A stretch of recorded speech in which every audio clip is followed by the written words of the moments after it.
हाय, hello, नमस्कार. स्वागत आहे तुमचं माझ्या या व्हिडिओमध्ये. आज माझा बदलायचा दिवस नाही, तर आज असा दिवस आहे की यानंतर सगळं बदलणार आहे. आज मी थकलेली आहे आणि खरं सांगायचं म्हणजे मी स्वतःवर खूप नाराज आहे. आरशापासून दूर पळते, फोटोपासून दूरच राहते आणि रोज स्वतःला म्हणते, उद्या करू, उद्या करू, उद्या करू. पण तो उद्या कधी येतच नाही.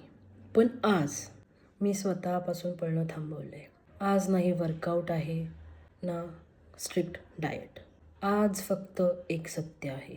मी जशी आहे तशी मी स्वतःला स्वीकारलं आहे. स्वतःला कोणाशी कंपेअर न करता आज मी पुढचं पाऊल एक टाकणार आहे आणि स्वतः हार न मानता मी ठरवले ह्यावेळेस मी खरंच सुरुवात करणार आहे. तर स्वागत आहे तुमचं life of Neelam fat to fit प्रवास. इथून पुढे माझा हा प्रवास सुरू होत आहे. तर मी अपेक्षा करते की तुम्ही माझ्यासोबत असाल. तसंच आज आहे हा माझा डे 1